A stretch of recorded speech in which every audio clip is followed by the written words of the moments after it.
নমস্কাৰ star cement present time at big ব্ৰেকিংলৈ স্বাগতম মই অভিলাষ আৰু লৈ আহিছো এটা গুৰুত্বপূৰ্ণ খবৰ কাছাৰত ভয়ংকৰ ঘটনা সংঘটিত হৈছে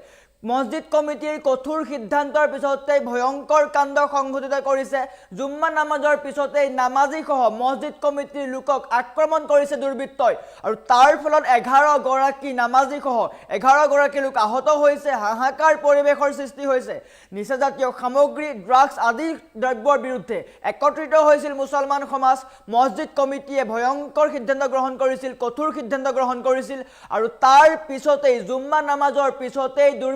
আক্ৰমণ কৰে নামাজী সহ 11 জন লোকক আৰু এই সন্দৰ্ভত লৈ অহাৰ চেষ্টা কৰিছো জনাই আছো ডাঙৰ খবৰ টাইম এট বিগ ব্ৰেকিং মছজিদ কমিটিৰ এক কঠোৰ সিদ্ধান্তৰ পিছতে ভয়ংকৰ পৰিণতি মছজিদ কমিটিৰ কঠোৰ সিদ্ধান্তৰ ভয়ংকৰ পৰিণতি জুম্মা নামাজৰ পিছতে নামাজীক টাৰ্গেট কৰি ললে দুৰ্বৃত্তই জুম্মা নামাজৰ পিছতেই টাৰ্গেট কৰি আক্ৰমণ কৰে দুৰ্বৃত্তই ঘটনাত নামাজী সহ মছজিদ কমিটিৰ 12 গৰাকী সদস্য আহত হৈছে 12 গৰাকী সদস্য আহত হ'বলগীয়া হৈছে ডাঙৰ খবৰ জুম্মাৰ নামাজৰ পিছত মছজিদ চৌহদত ড্ৰাগছ ব্যৱসায়ীয়ে আক্ৰমণ কৰাৰ অভিযোগ উত্থাপন হৈছে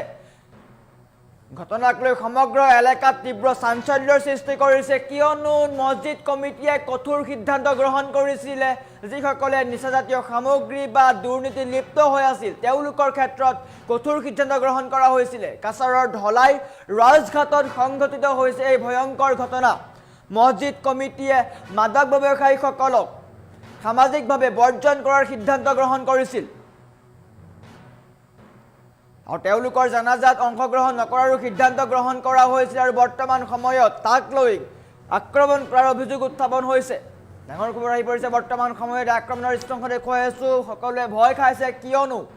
ড্ৰাগছ আসক্ত নিচাজাতীয় সামগ্ৰী সেৱন কৰা বা দুৰ্নীতি লিপ্ত হোৱা লোকৰ বিৰুদ্ধে একত্ৰিত হৈছিল মুছলমান সমাজ তেওঁলোকক সামাজিক জানাজাত অংশগ্ৰহণ কৰিবলৈ দিয়া নহব জানাজাত দিয়া নহব বুলি লোৱা হৈছিল সিদ্ধান্ত ৰাজহুৱা স্থানত একেলগে তেওঁলোক থাকিব নোৱাৰিব যদি তেওঁলোক দুখী হয় তাৰ পূৰ্বেই বা তাৰ পিছতেই এই কাণ্ড সংঘটিত হোৱাৰ অভিযোগ উত্থাপন হৈছে আক্ৰমণ কৰাৰ অভিযোগ উত্থাপন হৈছে আৰু বৰ্তমান সময়ত ডাঙৰ খবৰ আহি পৰিছে নামাজী সহ কেইবা গৰাকী লোকক আক্ৰমণ কৰোৱা হৈছে যাৰ পিছতে সমগ্ৰ কাছাৰত হাহাকাৰ পৰিবেশৰ সৃষ্টি হৈছে কাছাৰৰ ঢলাই ৰাজঘাটৰ সংঘটিত হৈছে এই ভয়ংকৰ ঘটনা আৰু তাৰ পিছতে সমগ্ৰ অঞ্চলজুৰি চাঞ্চল্যৰ সৃষ্টি হৈছে তেওঁলোকৰ জানাজাত অংশগ্ৰহণ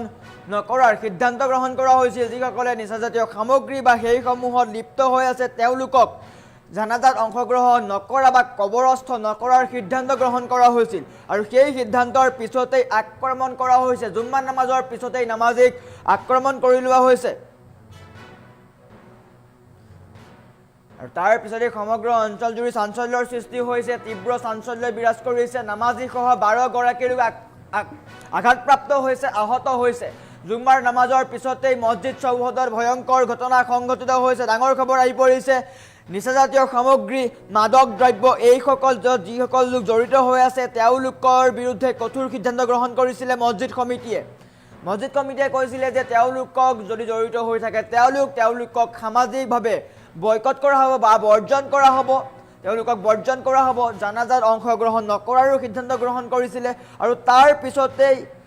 এই আক্ৰমণ কৰা হৈছে বৰ্তমান সময়ত ডাঙৰ খবৰ আহি পৰিছে আক্ৰমণৰ ঘটনা সংঘটিত হৈছে আমাৰ ওচৰত মন্তব্য আছে নামাজীৰ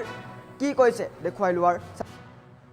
শহর মাঝে 8-10টা পরিবার ইয়াবা ট্যাবলেট হিরোন এইসব ব্যবসা লইয়া জড়িত থাকার কারণে আমরা তারা মসজিদ আমরা যে মসজিদের হামসায়াত থাকেন তারারে এই সমাজ থাকেন তারারে আউট করা হয়েছে আউট করা অবস্থায়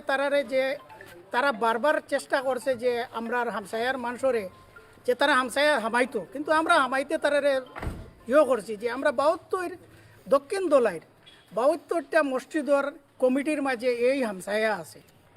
এই হামসায়ার মাঝে এই মসজিদটাও লগে আছে এই 72টা মসজিদে বারবার মিটিং হয় প্রত্যেক হামসায়ার তাকে জানাইয়া দেওয়া হয় যে কোনো ধরনের যে এই সমস্ত ব্যবসায়ী যেমন হিরোন ব্যবসায়ী বা ইয়াবা ট্যাবলেট ব্যবসায়ী এরারে কোনো মসজিদ থেকে বাস করার লাগেন বা মসজিদে হামসায়ার থাকেন মহলার থাকেন বা তারা সমাজ থেকে আউট করার লাগে এরপরে এত তো এই যে এইসব জিনিসও যে এসপি স্যার থাকেন বা আমরা দোলাই ওসি স্যার থাকি ইন্সপেক্টর ওসি স্যার থাকেন বা ডিসির থাকেন বারবার আমরা এটা জানাইয়া দেওয়া হয় যে এই সমস্ত জিনিসও যারা ব্যবসা বাণিজ্য করে এরারে সমাজ থেকে আউট করার লাগে বা এরা দরিয়া পাকড়া করিয়া দেওয়ার লাগে কিন্তু আমরা তারার কোনো সুযোগ পাই না যে দরিয়া দিতাম তো 5-6 দিন আগে তারার ওই যে ব্যবসায়ী যারা এই ব্যবসায়ী হলে তারা একটা পিকনিক করে একটা বিল্ডিংয়ের উপরে ইনো তারা হিরোন ইয়া বা এই সেই খায় তারারও তো ব্যবসাও তারার এটা ব্যবসা তারার চলাফেরাও তা লইয়া এদিন হিরণ খাইয়া একটা মানুষ বিল্ডিংয়ের উপরে থেকে ফড়িয়া মারা গেছে তো মারা গেলে তারা আইসে মসজিদও আইয়া কইছে যে অ্যালাউন্স করো বা আমরা তুমি তাই মেসাপ দেও যা মহিয়ত বোয়ার লাগিন যে খেয়র যেখান ওখানটা দেও মসজিদ থেকে তারা না করা হয়েছে যে এই সমস্ত জিনিসও কোনো সাহায্য তুমি তাই পাই